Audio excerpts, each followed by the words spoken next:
Hi, good evening mga Whiskey Pops. Kumusta na kayo? Ito, nandito tayo sa bahay para pakita sa inyo yung natapos kong diorama ng Titanic.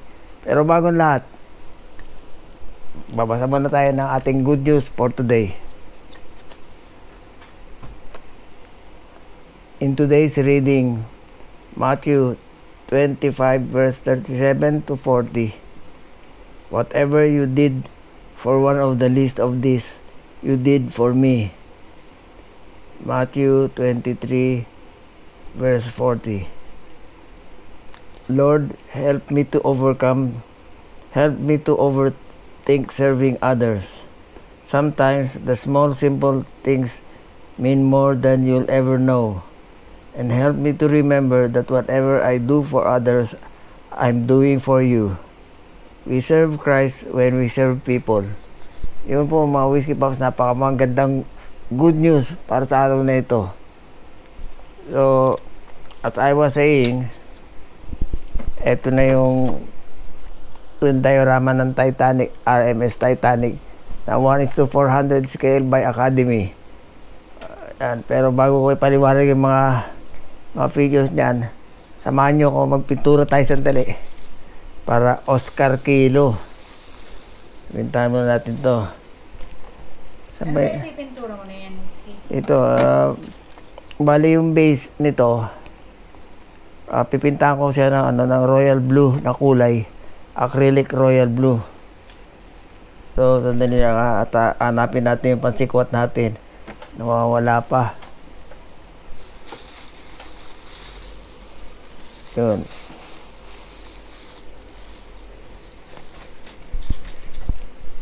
Nariyan lamang, di ba? Ito.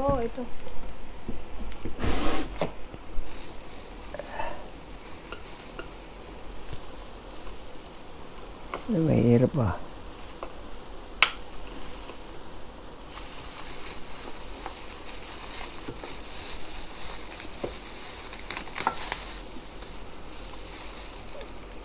Ang hirap na maliit ang mesa, mga Whiskey Pops. Mahirap talaga pag maliit ang galawan mo, mga boys. Pero ito, binuksan ko na, ayan. Oh, mali pa ako. Mali pa yung kulay, yan yata yung kulay na yun eh. Ano yan, red? Red to eh. Pinag-isipan din namin na pintahan ito red yung base. Pero napagbutuhan namin ang 2:0 na blue na lang ipinta namin kasi para it more resembles the color of the ocean. Dahil yung North Atlantic Ocean, para mas pasok, medyo blue kasi blue yung kulay ng ocean eh. So yun, naisipan namin na yun ang ikulay namin dito. Lagyan natin ng konting acrylic thinner. Yan guys, yan, Oscar Kilo. Tapos ang ating trusty na mixer. Hindi kaya magtalsikan yan? Hindi, ako naman tatalsikan ito eh. Hindi ba matalsikan yung model mo? Hindi. Ano mo yung plastic? Talsik man siya. O di, okay na, di ba? Talsik na lang siya dyan sa plastic. Malaki kasi yung butas eh.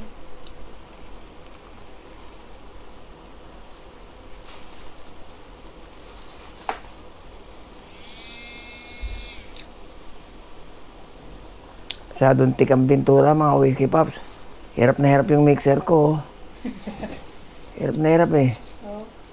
Oo, hirap na hirap siya. Ibig sabihin, malapot. Lagyan mo pa natin. Dagdagan ng konti natin din. Oo nga. Tine pa. Hirap din pala magpintura talaga. Mix ka talaga. Mag-mix ka pa.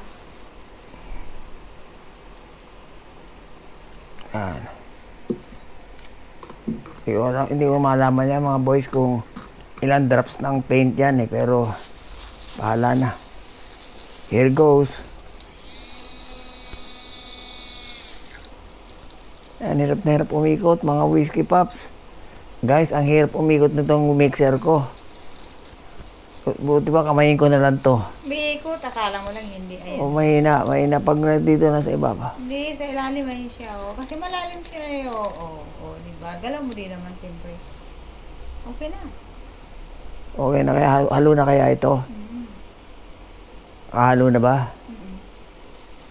Yun, oh, nakita ko, oh.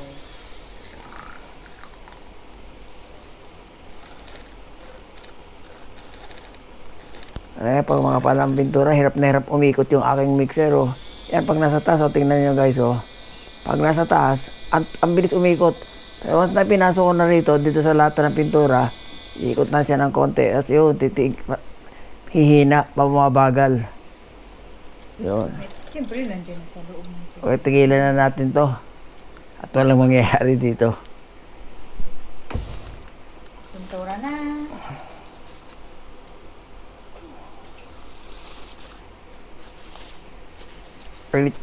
I chose not to use the airbrush. Mag-airbrush sana ako eh.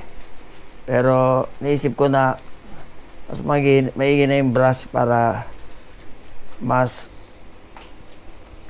close yung pag-paint ko, kasi kung airbrush makalat eh, magtatalsikan lang yung mga ano. So I chose the old-fashioned way of painting. Itong paintbrush ko na trusted to by painters all over the world. Yan ay, ito muna to, lagay ko muna dito.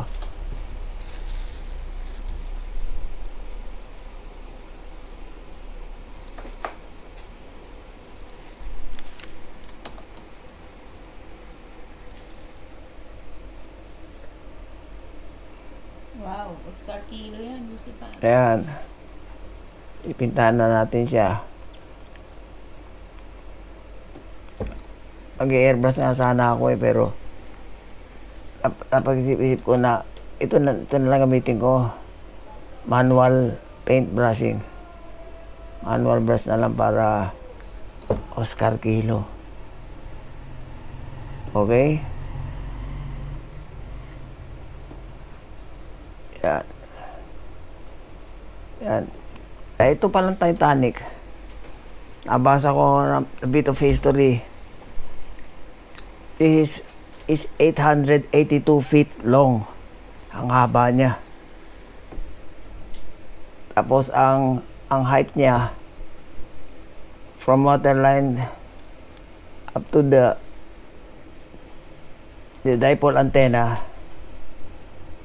is equivalent to the height of a 17-story building. Ang taas pala, no? Malaglag ka galing dito, malaglag ka doon, wala. Siguradong Oscar Kilo abuti mo. Santa Maria ka. Kaya yung naka-assign dito sa crow's nest, yung nakakita ng iceberg at the last minute,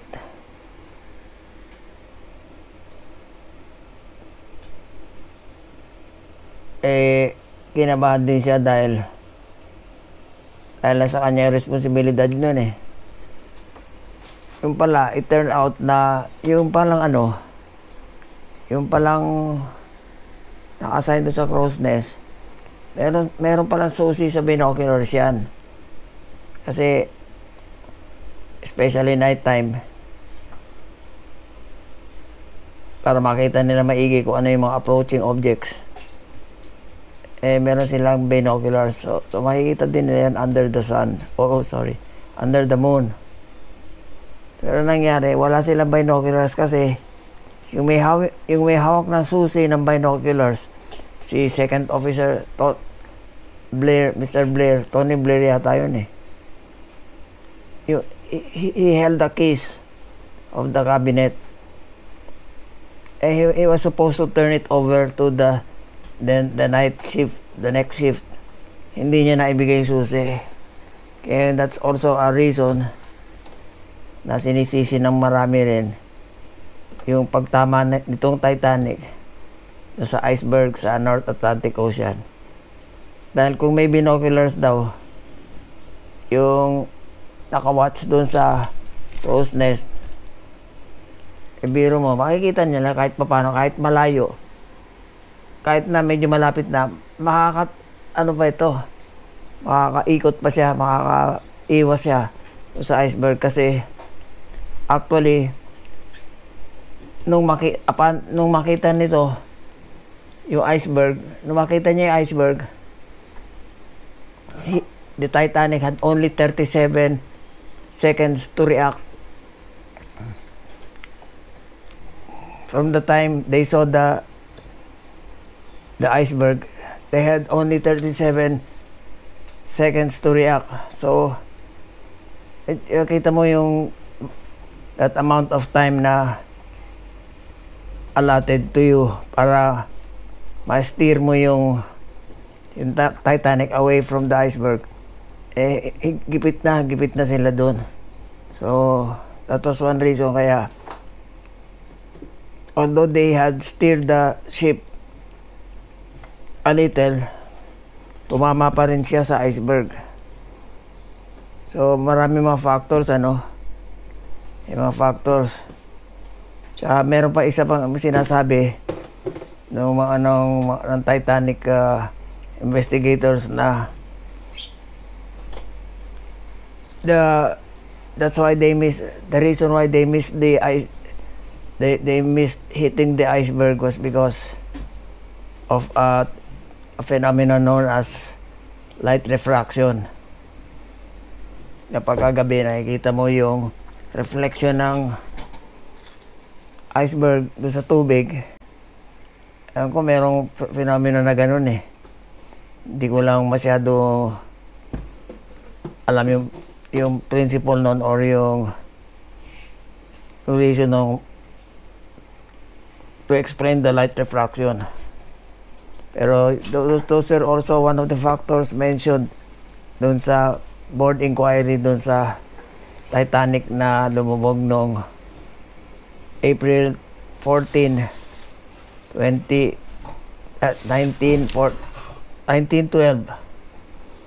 Actually, Titanic hit the iceberg 11:30 ng gabi. Close to midnight, 11:30 ng gabi noong March 14, 2012. And she went down into the North Atlantic Ocean mga alas 2 na madaling araw. So that means may roughly 3 hours pa siya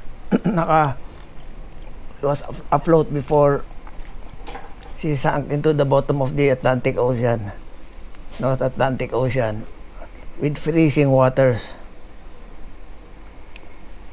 May tanong ka ba, Labi? Tungkol doon sa events yung nabasa ko about this ship.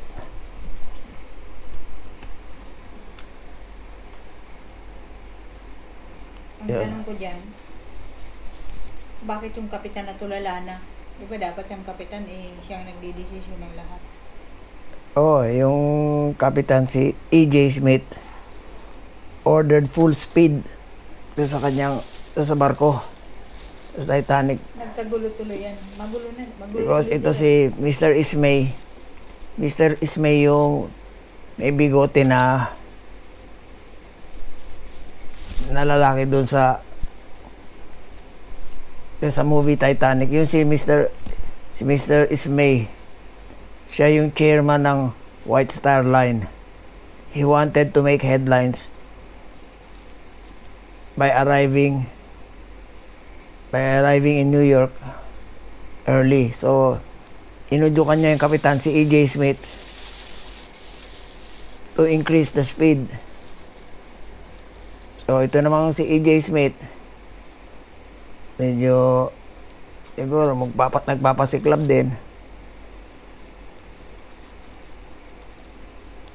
He increased the speed up to 21 knots.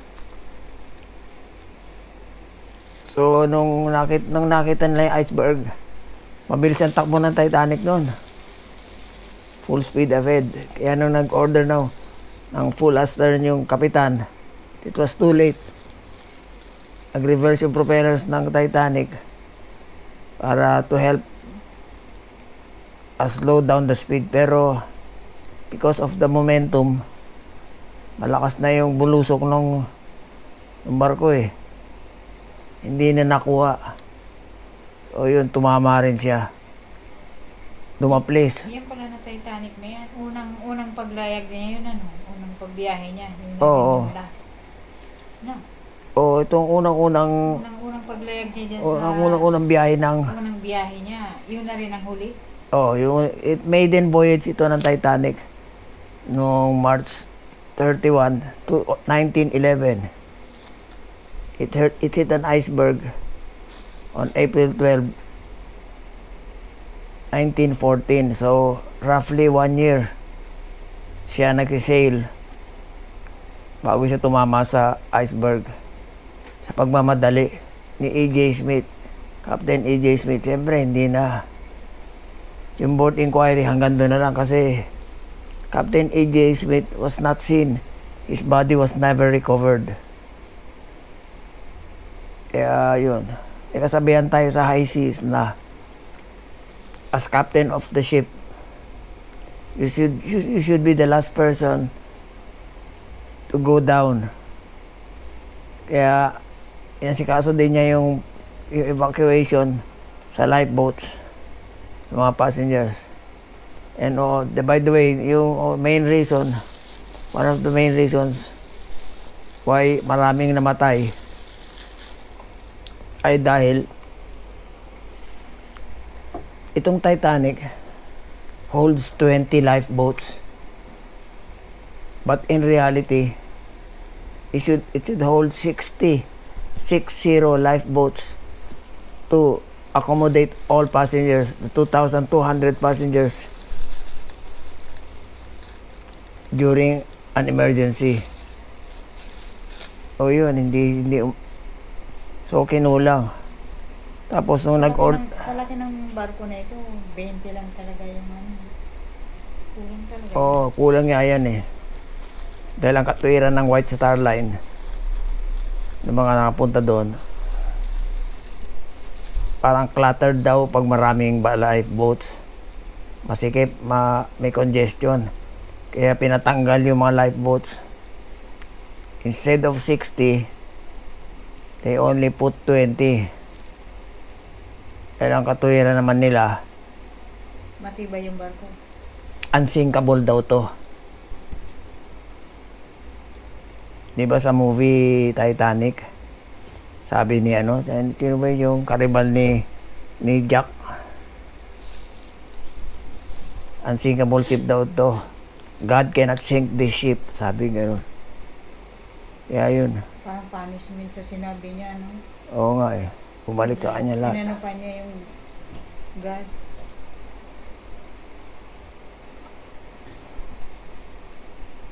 Hindi, ganun ka, kaya niya sinabi yun. Kasi, ganun sila katiwala nun sa Titanic na hindi lulubog. Kasi massive siya, malaki.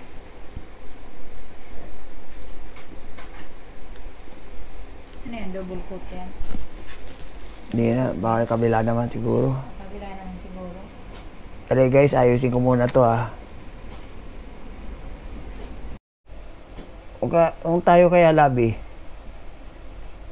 Ano? noong 1912, Kung tayo ay nabubuhay na? kung halimbawa sumakay tayo rito, Ano? sa tingin mo? Ano ang gagawin mo during the emergency? Hindi ka naman pwedeng tumalon. Pag tumalong ka, unlike the mga other ships na nag-sink katulad nung Costa Concordia, mayroon kasi isang ship na nag-sink yung Costa Concordia sa Mediterranean. Tumama rin sa iceberg yun eh. Pero karamihan ng pasahero doon, suot lang yung life jacket nila. Nilangoy nila yung dry land. Kasi Malapit lang kasi. malapit lang. Ito, ang pinakamalapit na dry land nito nung bumangga sila sa Titanic in the freezing waters of the North Atlantic ay 400 miles ang layo. Kaya nga yung isang ship doon, yung Carpathia, nung dumating doon, late na.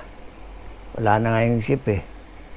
Wala na yung Titanic doon, nakalubog na nung dumating sila. Siyempre So, kasi so mga nakita na lang nila doon, maraming iceberg kasi ingatan din nila mga lifeboats na lang. Oo. Ganun talaga eh. Maraming error itong ship na to eh. Yeah, human error ang nangyari dito. Isa pa, nung panahon na iyon, hindi pa uso ang helicopter yata. Uso na ba helicopter naman mga ganyan, mga Wala. sagip-sagip na yan na mga kagaya ngayon. Kung ngayon yung lumubog, sa totoo lang, wala, hindi gaanong. Sabi ng iba, yung isang nakasakay dyan, nagkaroon daw ng sunog dito. Where the exact spot where kung saan tumama siya sa iceberg. Baka nandyan yung ano niya, yung mga nag-aano ng makina. Humina, Tumakbo. hindi ko alam, basta humina yung structure eh. Kaya nung tumama siya, doon sa exact spot na yung tinuro ko, somewhere here, nabutas kagad Oh, dyan, yung hull, nabutas kagad yung lower hull. Yun. Yeah, that's how the story of Titanic Grabe pala ang ano, tigas ng ice. transpired. Kawawa talaga. Biro mo, 2,200 passengers yan. Ang manifested passengers niya is 2,200. All people from all walks of life. Andyan yung pinakamayamang tao. Si John Jacob Astor. Si Guggenheim. Yung chairman ng White Star Line, si Mr. Ismay. May mga actresses pa dyan. They all perished.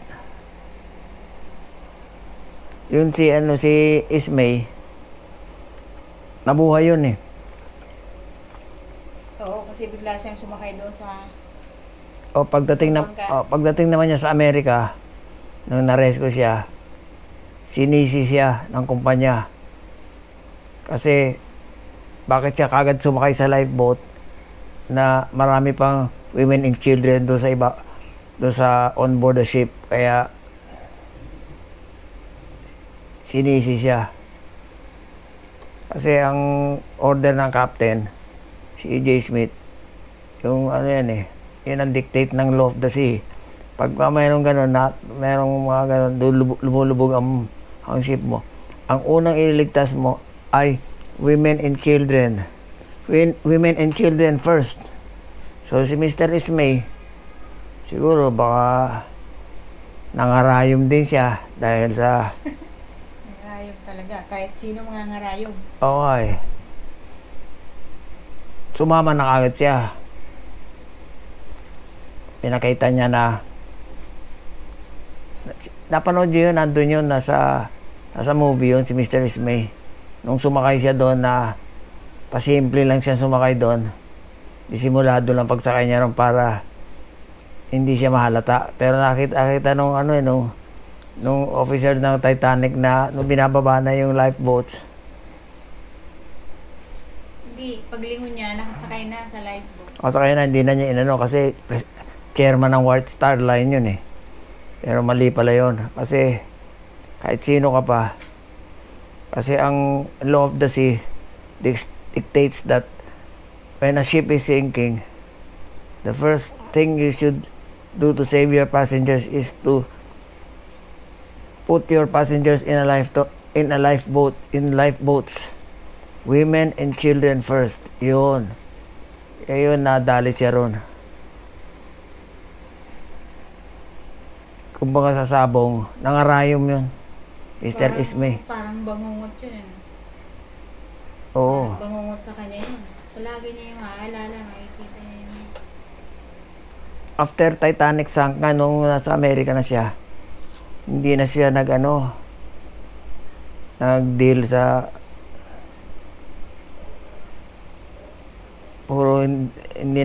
basta hindi na siya nakialam sa mga affairs ng White Star Line. Parang iba na ang naging business niya.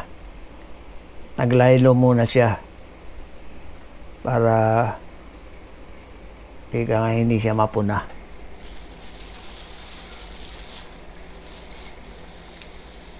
Kaya sabi niya kay AJ Smith tired of babang, AJ? Sabi niya, Titanic must make headlines. Sabi niya ganun.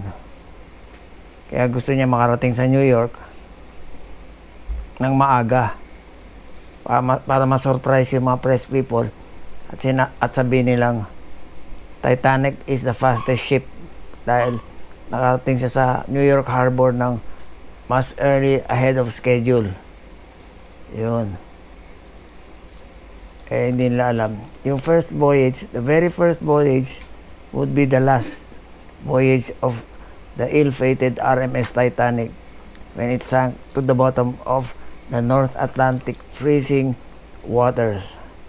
28 degrees daw eh. Yun. Kaya kahit ako mangyayari to pag magdadasal na lang ako. Bahala na si Lord. Kasi wala ka na magagawa. Ang tanong mo sa akin, kung tayo ay nabubuhay na noong 1912, ganun din naman kasi, kumbaga malulunod ka din naman, di ba? Tsaka, uunahin yung mga babae at tsaka mga bata. Ay, hindi kita iiwan, Labi. Ay, Hindi salamat. kita iiwan si Whiskey. Sama na tayong dalawa. Mas papaupuin ko na yung mas bata pa o kung sino pa man yung babae pa doon na may anak. Bibigay ko na sa iba yung para sa akin. Ito palang Titanic nga pala. Dalawa pala sister ship nito. No? Yung Olympia, tsaka yung Britannica. Britannic. The Olympia and the Britannics was the sister ship of Titanic. Meaning to say, ganito rin kalaki yung Olympic. Tsaka, they had the same features. Pareho ng Titanic. Yung Olympic, tsaka yung, ano ba yung isa? Yung Olympic, tsaka yung Britannic. Yung Britannic also sank 4 years after the sinking of Titanic. Yung Britannic lumubog din. Lumubog din. Pero hindi masyado nabalita. Yung Olympic. Yung sister ship nito, Olympic, ganyan din kalaki yun. 4 din ang Tsaka, nalaman ko pala, yung dito sa 4 na smokestacks ng Titanic, one of them is not real. Ay, ano yan? Hindi pala gumagana. Ay, ganun. Ito, yung huli. Walang usok yan eh. Kaya yan lagay dyan for aesthetic purposes lang. Para papangganda lang. Para astig tignan. Para maangas ang dating. Kaya pala iba yung dito. Ito. Tingnan mo, wala siyang daanan na usok. Oo, wala siyang daanan. Ito lang talaga ang meron. Yan talaga ang smokestack talaga. Kakaiba talaga. Ito yung fourth funnel. Ito. Was a fake. Fake lang yan. Saka wala siyang ganito. Ito. Nakikita mo yan sa gilid niya. Yung mga ganyan. Wala siya. Siya wala. Ano? Meron din. Mga Wala parang... May hagdan siya pero wala siyang itong kulay orange na yan dyan sa gilid.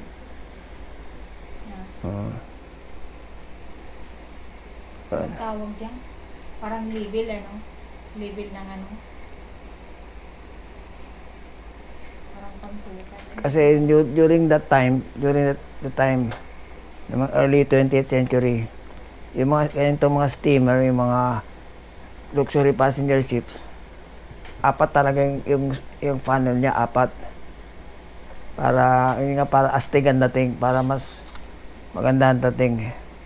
So, itong Titanic, yung fourth funnel niya, which is this one,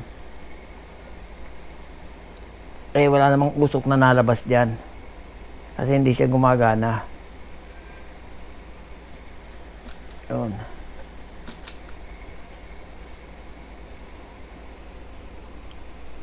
Kumbaga sa sasakyan, meron kang reserba, Pero hindi mo magamit dahil peke. Ito, 4 ang smokestacks niya. Pero the 4th was only for display purposes. Yun. Ang Whiskey Pops.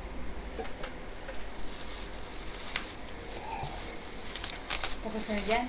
Dito naman. Oo. Yeah. Yan naman. Doon naman tayo sa harap. Lagyan mo na lang yan dyan. Tensya na. Rin pala pag kurento. Pero i-double coat mo pa rin yan, ha? Manipis Mamaya pa, na. ano? Pag natuyo-tuyo na.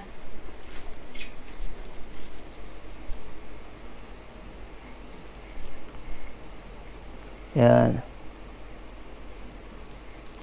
Muntik ka ng pintahan yung iceberg. Ay, wag.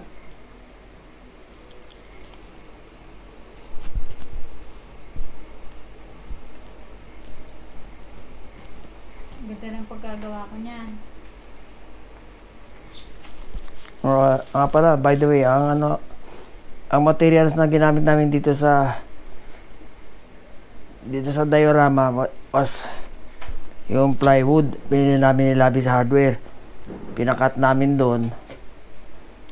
Tapos yung materials na ginamit namin katulad nito. Itong iceberg, ano ito break foam.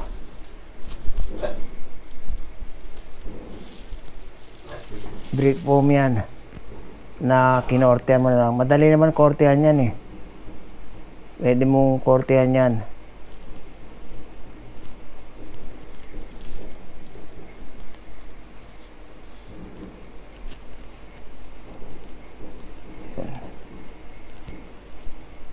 Tumulo sa sahig. Tapos itong ocean na ito, yung ocean, ang ginawa namin, we used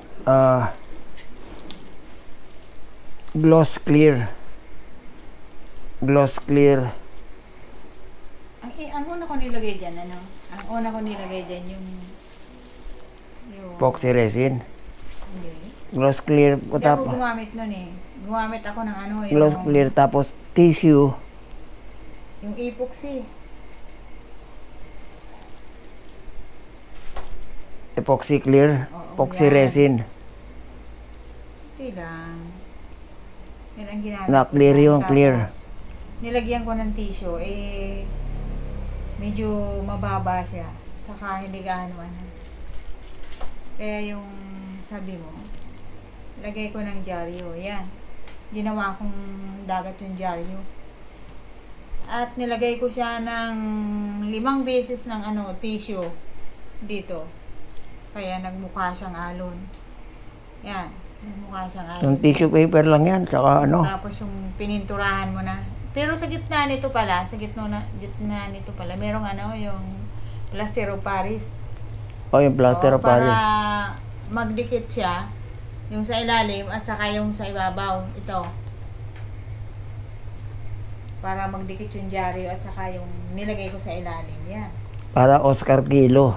Kaya yan ang dating. Parang tunay na dagat yan. Kasi ang epoxy clear, pag natuyo yan, transparent yan. Alam mo, tubig. Yan to create the foam. Ito, mga bulak yan. Na himay-himay niya. Ginawa kong alon. Para maging mga turf yung nagbe-break yung water. Nagkakaroon ng bula. Nasaan na ba ako? Wala ako. Medyo nagkaroon ng konting disruption sa power. Kaya ito, bumalik na agad ako. Ito mga boys, mga Whiskey Pops. Tapos na yung ating model. Tapos na yung ating sea diorama. Sinking of Titanic. Ito, kung makikita nyo, meron siyang LED sa loob. 1 meter. Bale, tiniklop ko pa lang yan para magkasya sa loob, para sa gabi, makikita mo yung mga, kasi marami siyang bintana, no? Magtataka kayo kung bakit hindi pantay-pantay ang ilaw ng Titanic. Ganyan talaga yan nung umalis siya sa Southampton Harbor noong March 31, 1911. Bali, unfinished pa talaga siya eh. Kaya yung ibang mga bintana nito, hindi pa tapos. So, yun ngayon, ganyan na itsura niya nung umalis siya sa Southampton Harbor nung maiden voyage niya. So, yung mga Whiskey Pops, yun ang yan ang configuration niya nung umalis siya. So, medyo may kulang, parang may kulang. Pero ganun talaga ganun talaga ang dami ng ilaw niya o ng mga bintana niya nung umalis siya sa Southampton Harbor for her maiden voyage. Yeah, yun. And kompleto na pati yung kanyang wireless telegraph, yung Morse code, yung antenna niya, dipole yan mga Whiskey Pops. Dahil ako noong araw nagra-radyo din ako eh. Umamit din ako ng dipole antenna. Ito yung pinaka wavelength niya ito. Siguro mga 3.5 MHz yan noon. Bali 10 meters yan. Tapos ito yung pupunta doon sa Marconi room. Yung kung saan yung wireless telegraph, yung Morse code operator na nag-send ng distress signal. Yung lumulubog na yung Titanic dito nang galing sa kwarto na ito, dito sa room na ito, dito sa Marconi room. Ito tapos dito yung antenna niya, yung dipole antenna. Okay? So, yun. Whiskey Pops. Tapos na rin ang ating model. Pati diorama, complete. Kompleto na siya. Kung ano itong mga ito? Ito yung yung mga crane ito eh. So, para may bridge dito. Crane niya to, mga crane. Pagka, nung nagbaba sila ng mga lifeboat, nung nag-sink na yung Titanic, ito yung mga crane ito yung nag-lower ng mga lifeboats at nagbaba sila ng mga pasahero. Oo nga. Binuo ko yan pero hindi ko alam kung anong mga pangalan yan. So, totoo lang. Isa-isa yan na dinidikit yan. Isa-isa yan. Ito yung railing eh. Oo. So, sana nagpunta si Rose at balak niyan tumalon sa dagat. Oo, di yan. Diyan. Tapos sila nakita ni Jack Dawson. Okay, mga Whiskey Pops. Yan, kumpleto na siya. Ito naman yung dome. Yung dome kung saan yung nakahouse sa ilalim yung grand staircase niya. Ito yung gumuho eh nung umabot na andito na yung tubig dahil lumulubog na siya. Yung tubig pumunta na diyan po. Siyempre aangat yung tubig diyan eh. Pumasok dito sa bintana, ito sa niyan, transparent yan eh. Yung yan. Oo. Para bilog yan sa loob. Sinadya ng gumawa niyan. Yung pinaka-architect niyan, yan eh transparent para to give the ambience or the ambience of daytime. So hindi na kailangan ng ilaw. Dahil ito yung dome na ito, pag nasinaga ng araw sa labas, parang maliwanag sa ilalim sa loob ng staircase. Dalawa yan, ito pa. O, ito pa isang staircase. Dalawa yan sila. Dalawa yung staircase nito eh. Dito yung yung naka-house yung staircase na may clock. Oh, dyan. Dito. Yung sa film na Titanic, yan yun. Ito naman yung deck sa harap.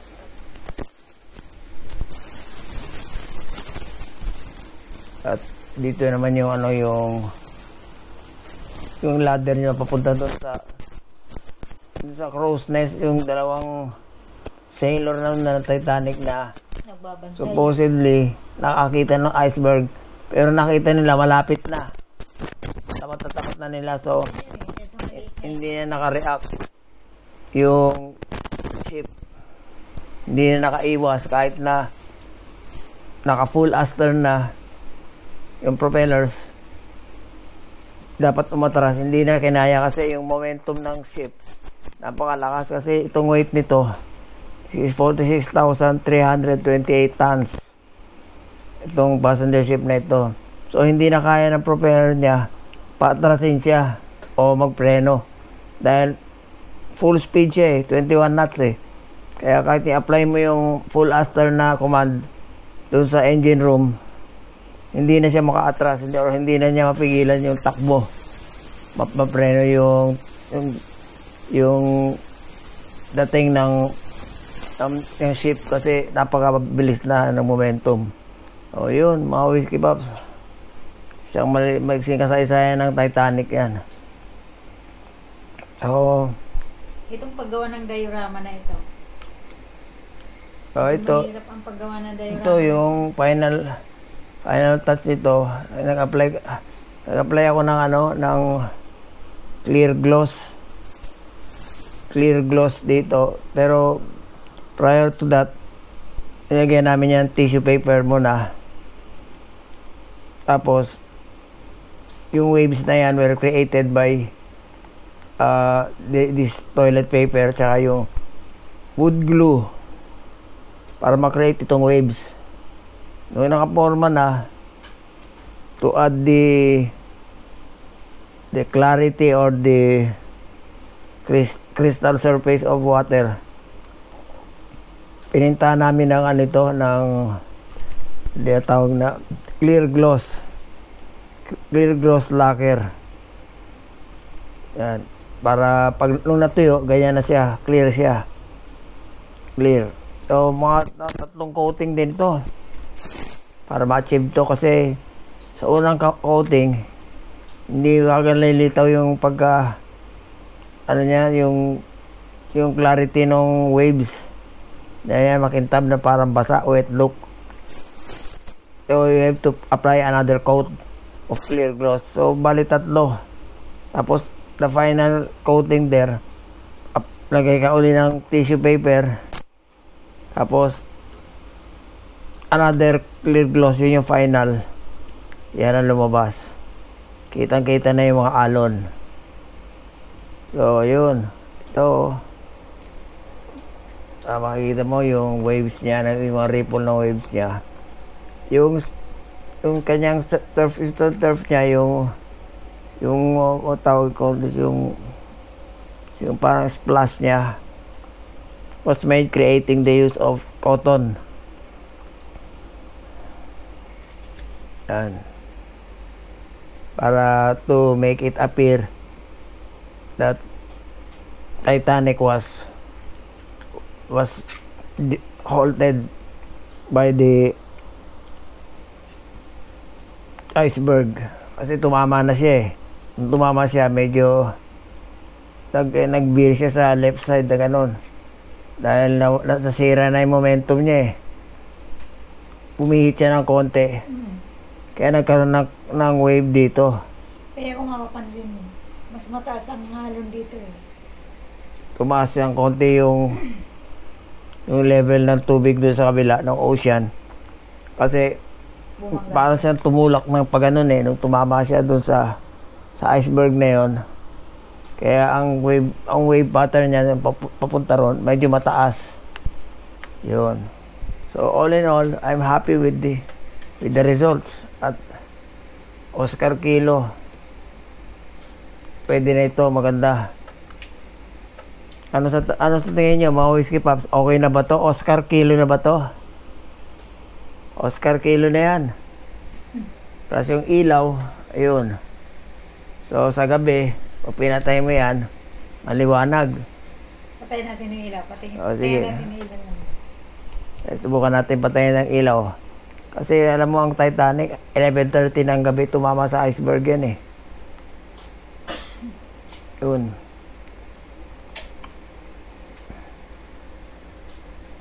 Kaya yan, 11:30 ng gabi tumama sa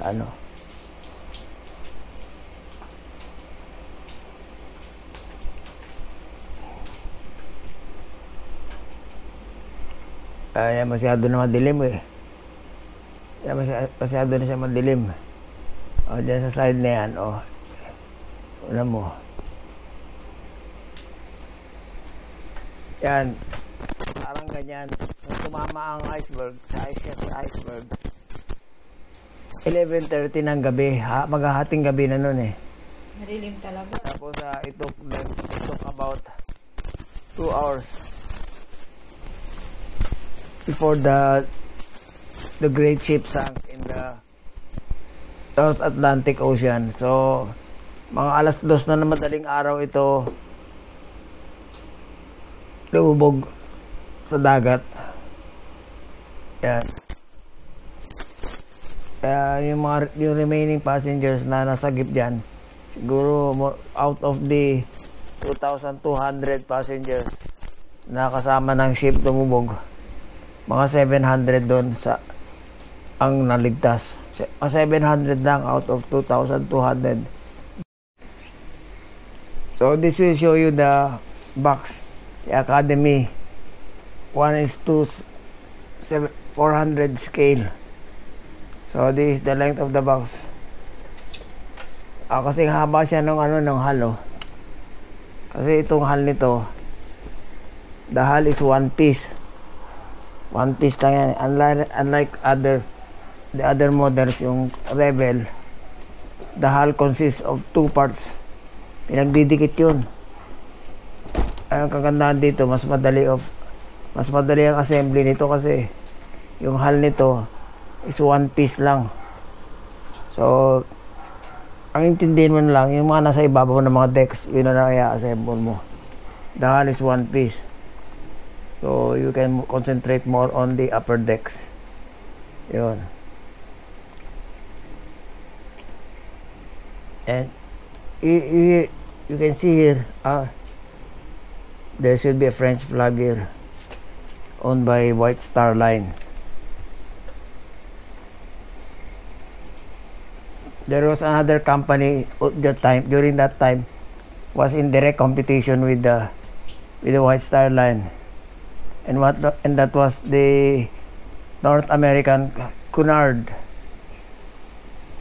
They made more sophisticated cruise ships. Kaya yung White Star Line, to crush the competition, Mr. Ismay, the chairman of White Star Line, ordered the construction of 3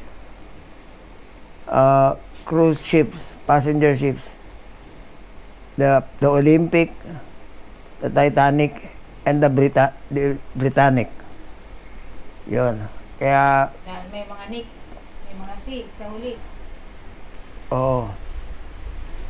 Yun. Tatlo yung ginawang ship nun. One of those was Titanic. At this is of the 3. Of course, this is the most popular because of the tragedy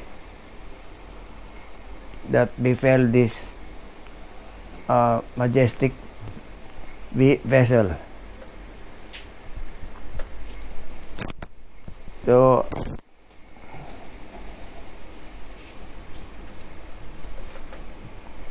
sa mga gustong gumawa ng mga ganitong model, yung may tiyaga lang talagang makakabuo. This came from Special Toy Center in Alabang, in Festival Mall. Doon sa ating kaibigan na si Winston. Doon ko nabili yan.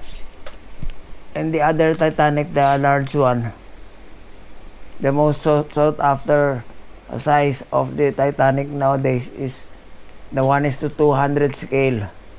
Sa kabila makikita nyo. Yung malaking kato. Ito yung kauna yun, no? Napakalaki. Tsaka ko na-assemble yan pag may free time.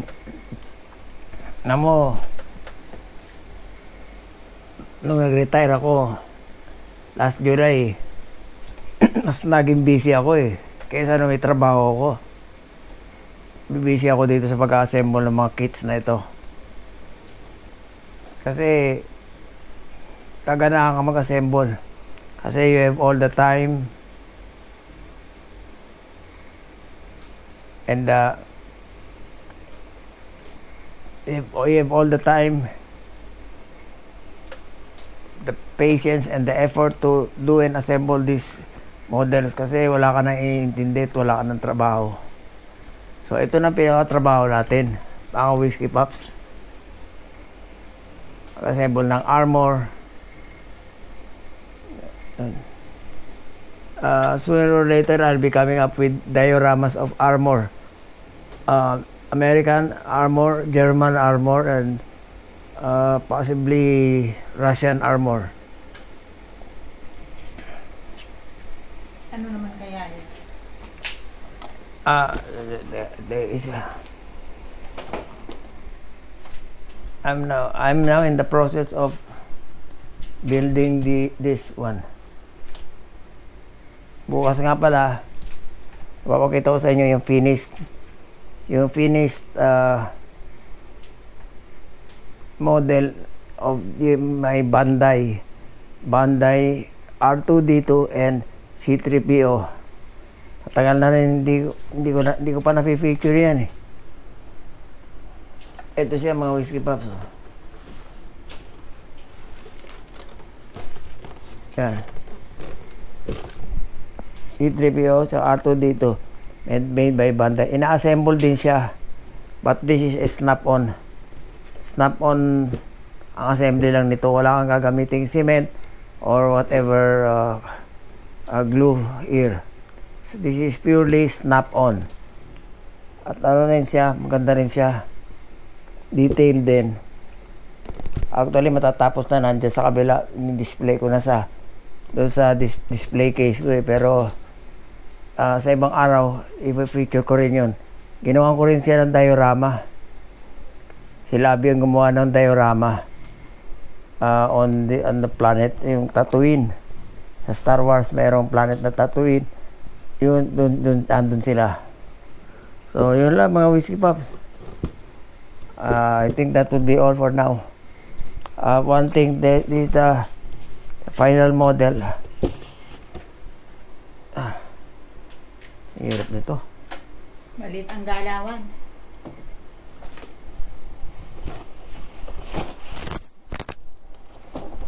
Ito, this is the 135 Wagon Dragon.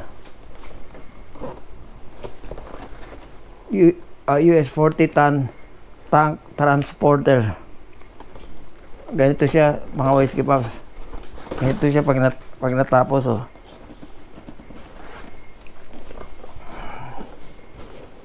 Yan, oh. Nagkakarga ng mga tanks. This is made by Tamiya, 135 scale. So ito matatapos na rin to. Marami kasing ginagawa. Pero tatapusin din namin to. So yun, mga Whiskey Pops. Maganda ito, wala pa ako nitong kit na ito eh. Yung kumakarga ng ng tank. Kasi tinatransport din yan.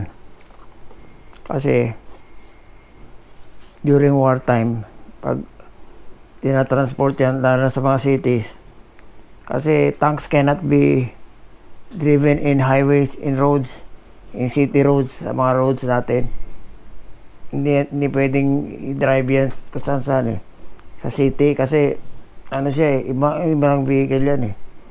Ang tank is another classification ng vehicle.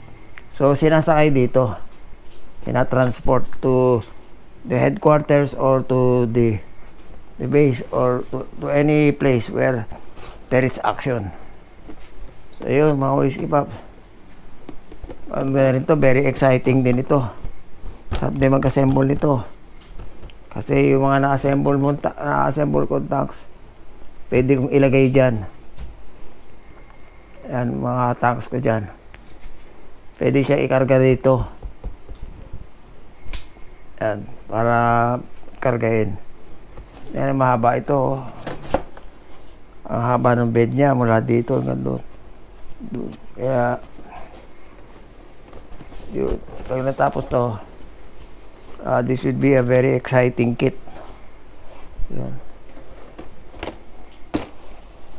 Yun. Yun, natenga yung isang Tiger doon, yung 116 Tiger 1 tank, German Tiger 1. Pero a-assemble din natin yan in due time. We have all the time now, kaya ma-assemble natin yan. Kung halimbawa, ipasali ka sa sa IPMS, isasali mo ba yan? Ewan ko, may criteria yata sila dun eh. Oo. Kasi kung mayroong competition sa may mga rides, kagaya ng motor mo, mga motor, may competition din yan. Siguro, ang exhibit. Exhibit. Walang competition. Wala. Yeah. Very rewarding din itong diorama kasi mas maganda yung model mo, ilalagay mo sa isang scene. Yan, katulad yan. Hindi ko mo na-assemble mo na as a static model. Mas maganda yung ilalagay mo siya sa scene. Na katulad nito. So, yan dun lahat ng excitement. Bubuuin mo yung mga tulad nito, bubuuin mo yung diorama base, pati yung tubig, yung lahat, yung mga waves, ayusin mo. Tapos ito, gagawaan mo ng diorama, itong iceberg na to. Ito, gawa lang ito sa sa brick foam, which can be bought dito sa SM. Sukat. Yun, tapos kinortehan na lang yan. Using our own imagination. Yun. Tsaka, based on pictures we saw on TV, tsaka sa mga magazines, yung shape ng iceberg is similar to this. So, at least may idea tayo. Ito yung hulihan.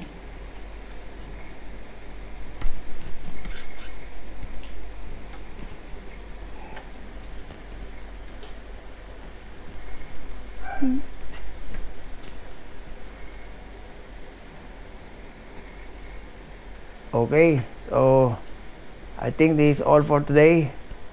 Whiskey Pops, I hope you enjoyed this video. Give it a like,